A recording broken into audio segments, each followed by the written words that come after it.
Episode 45। Yashwant नायक जानता था कि रेयांश जैसा इंसान कभी भी ऐसे किसी व्यक्ति को अपने आसपास नहीं रखेगा जो किसी भी समय उसके जीवन के लिए खतरा बन सकता हो। लेकिन रेयांश के अगले शब्दों ने उसकी सभी उम्मीदों को पूरी तरह से उलट दिया। नायक कुल के बाकी लोगों ने जब रेयांश की बात सुनी तो सभी ने चैन की सांस ली। आराधना नायक तो खुशी से मुस्कुराने लगी और उसने प्यार भरी नजरों से रेयांश की तरफ देखा। रेयांश के यशवंत नायक को माफ करने के पीछे कारण बहुत सरल था। सबसे पहले जब जतिन नायक की मौत हुई थी तो भले ही रेयांश ने नहीं सोचा था कि वो आत्महत्या कर लेगा, लेकिन सच तो यह था कि जतिन की मौत रेयांश के कारण ही हुई थी। उसने यशवंत नायक के बेटे की जान ली थी, तो यशवंत नायक का उससे बदला लेने की कोशिश करना स्वाभाविक था। इसीलिए रेयांश को नहीं लगा कि आज रात यशवंत नायक का व्यवहार कुछ अकल्पनीय था।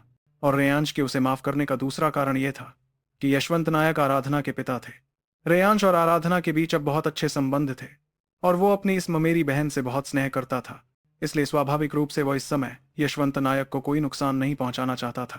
और तीसरा और सबसे महत्वपूर्ण कारण यह था कि अब से आगे यशवंत नायक कभी भी उसका प्रतिद्वंद्वी नहीं रह सकता था। अपना सिर उठाकर रेयांश को देखते हुए यशवंत नायक ने कुछ अविश्वास के साथ पूछा, तुम्हें यकीन है तुम हमारे बीच की सभी बातों को खत्म करना चाहते हो? रेयांश ने सिर हिलाते हुए कहा, बस मुझे उम्मीद है कि आप अपने वादे का पालन करोगे। मैं नहीं चाहता कि नायक कुल में रहते हुए मुझे हर समय आपके छल कपट से सावधान रहना पड़े। अगर ऐसा है तो मैं आपको सीधे मार देना बेहतर समझूंगा। इस युवक को देखकर और उसमें इतने कम समय में आए तेजी से बदलाव को याद करते हुए यशवंत नायक को सच में अपनी आंखों पर विश्वास नहीं हो रहा था। रेयांश की उत्कृष्टता उसकी कल्पना से पूरी तरह परे थी, इसलिए वो केवल स्तब्ध होकर सिर हिला सका और बोला, मैं यशवंत नायक जिस बात का वादा करता हूं वो निभाता हूं। नायक कुल के पूर्वज ने भी संतोष के साथ अपने इस पोते को देखा और मन ही मन सिर हिलाया।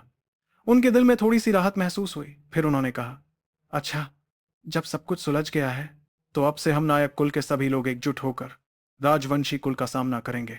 अगर किसी ने अपने ही परिवार वालों के खिलाफ साजिश रची तो सबसे पहले मैं उसे माफ नहीं करूंगा।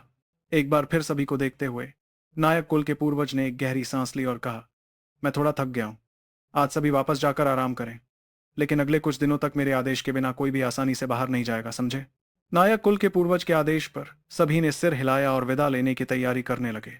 लेकिन इसी समय रेयांश ने अचानक कहा, नाना जी, एक मिनट रुकिए, मुझे एक बात कहनी है।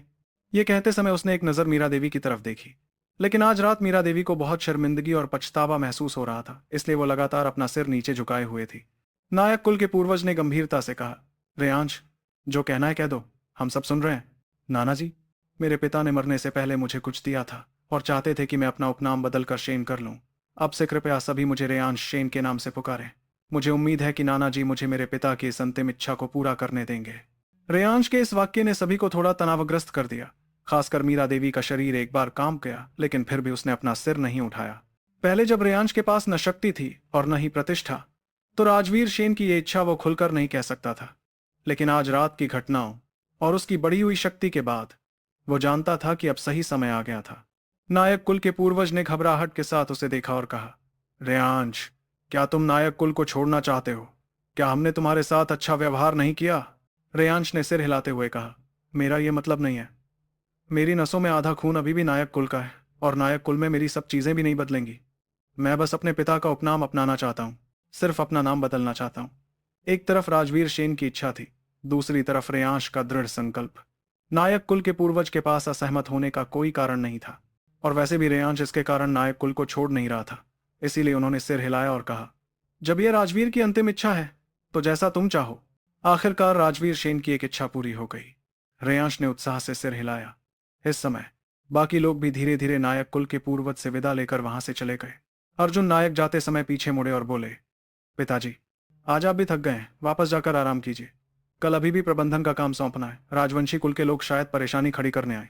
नायक कुल के पूर्वज ने सिर हिलाया और कहा, मुझे थोड़ा अकेला रहने दो, अपने विचारों को साफ करने दो।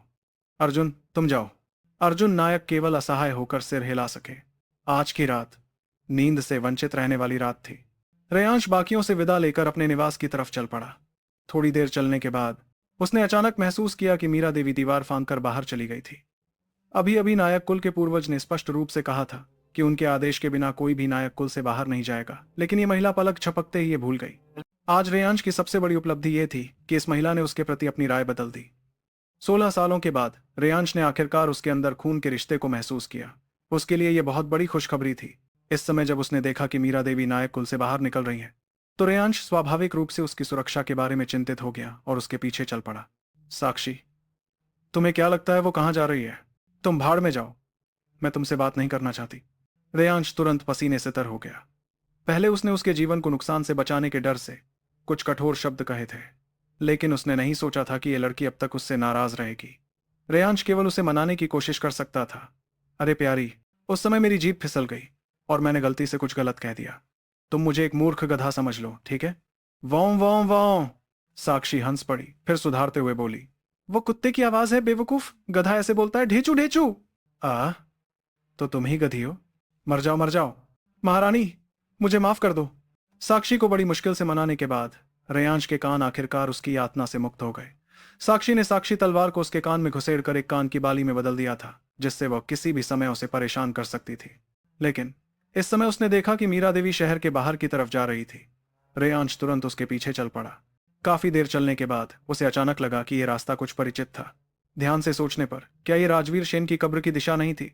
रेयांश कभी मीरा देवी को यहां नहीं लाया था, लेकिन उसे नहीं पता था कि वह यह जगह जानती थी। हालांकि नायक कुल में उसकी शक्ति को देखते हुए शहर के बाहर एक कब्र ढूंढना वास्तव में बहुत आसान काम था। जल्द ही मीरा देवी राजवीर सेन की कब्र के सामने खड़ी हो गई और चुपचाप खड़ी रही, देखती रही। रेयांश दूर से उसे देखता रहा। उसे नहीं पता था कि यह महिला यहां क्या करने आई थी, लेकिन मीरा देवी ने कुछ नहीं कहा, बस जमीन पर बैठ गई और कब्र के पत्थर से टेक लगाकर आकाश में दूर की चमकती तारों की रोशनी को देखने लगी। तारों की रोशनी उसकी आंखों और सफेद चेहरे पर पड़ रही थी, जिससे वो बेहद सुंदर दिख रही थी। ऐसे दृश्य को देखकर अपनी मां अपने पिता की कब्र से टेक लगाए हुए आकाश की रोशनी को देखते हुए खो गई। रेयांश अचानक भावुक हो गया। उसके लिए यह पहली बार ऐसा मधुर दृश्य था। वह अपने आप से बात कर रही है। साक्षी ने अचानक कहा, क्या कह रही है? रेयांश ने उत्सुकता से पूछा। साक्षी ने थोड़ी देर सुना, फिर मीरा देवी के लहजे में कुछ शब्द दोहराए। अगर पहले तुमने मेरे साथ वैसा नहीं किया होता तो मैं तुमसे नफरत क्यों करती, और अपने खुद के बेटे से नफरत क्यों करती? राजवीर, मेरी नजर में तुम सिर्फ एक पागल थे। रेयांश हैरान रह गया। तो मीरा देवी की नजर में राजवीर सेन एक पागल था? वो ऐसा क्यों सोचती थी? रेयांश हमेशा से यह मानता था कि मीरा देवी ने उन्हें राजवीर सेन के कमजोर हो जाने के कारण छोड़ दिया था, लेकिन क्या इसके पीछे कोई और कहानी छिपी थी? रेयांश स्तब्ध होकर मीरा देवी के उदास और पीड़ित चेहरे को देखता रहा। इस समय साक्षी ने बोलना जारी रखा। पूरे 1000 राज्य क्षेत्र में खोजने के बाद आखिरकार मेरी तरह के शरीर वाली एक महिला मिली, सिर्फ इसलिए कि तुम्हें मेरे से एक ऐसा वारिस मिल सके जो तुम्हारी अपेक्षाओं पर खरा उतरे। मैं जानती हूं कि तुम बहुत ऊंचे स्थान पर थे, मेरी कल्पना से परे, लेकिन तुम्हें मेरी भावनाओं को रौंदने का अधिकार नहीं था। आज रेयांश ने आखिरकार कह दिया कि वे सेन उपनाम रखेगा। तुम फिर भी जीत गए। मैं किसी भी तरह से तुम्हारा मुकाबला नहीं कर सकती। शायद तुम्हारी नजर में मेरी जैसी साधारण महिला तुम जैसे ऊंचे पद वाले व्यक्ति के लायक ही नहीं थी।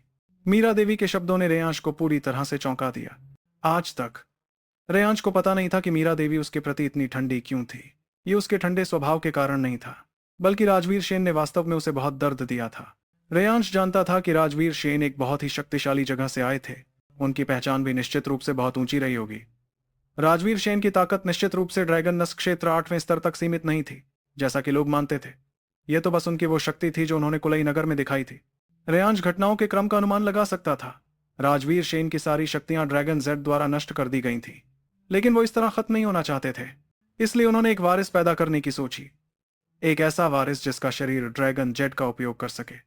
इसलिए उन्होंने मीरा देवी को ढूंढा। इसके बाद की घटनाएं वैसी ही थीं जैसा मीरा देवी ने कहा था, लेकिन जब मीरा देवी को पूरी सच्चाई पता चली तो वो ये स्वीकार नहीं कर पाई कि वो सिर्फ एक प्रजनन का साधन थी। रेयांश राजवीर सेन का सब कुछ था, लेकिन मीरा देवी के लिए वो उस चीज की तरह था जिसने उसकी खुशी और भावनाओं को छीन लिया था। राजवीर सेन जितना रेयांश को महत्व देते थे, वो उतना ही उससे नफरत करती थी। इसलिए आज सब कुछ इस स्थिति में आ गया। सिर्फ पहले रेयांश हमेशा अस्पष्ट अवस्था में था, लेकिन जब उसने आखिरकार अपनी चमक दिखाना शुरू किया तो मीरा देवी को आज के दिन एहसास हुआ कि वो फिर भी हार गई थी। आखिर में वो भी सिर्फ एक बेचारी महिला थी। इस क्षण तक मीरा देवी के प्रति उसकी पिछली नफरत आखिरकार खत्म हो गई। अब रेयांश सचमुच एक हल्के मन की स्थिति में पहुंच गया था। नायक कुल में उससे सबसे ज्यादा टकराव वाले दो लोग, यशवंत नायक और मीरा देवी, दोनों के साथ अब कोई दीवार नहीं बची थी। अब उसे पहले की तरह एक ही परिवार में रहते हुए भी ठंडी नजरों का सामना नहीं करना पड़ेगा, बल्कि सभी लोग एकजुट होकर बाहरी दुश्मनों का सामना करेंगे। यह भावना रेयांश के लिए पहले बहुत लुभावनी थी। पिताजी, मैं आपकी मेहनत को समझता हूँ। आगे क्या होगा स्टोरी में जानने के लिए सुनते रहिए इस स्टोरी को और चैनल को भी ज्वाइन कर ले। आगे के एपिसोड इसी चैनल पे आएंगे तो सब लोग इसे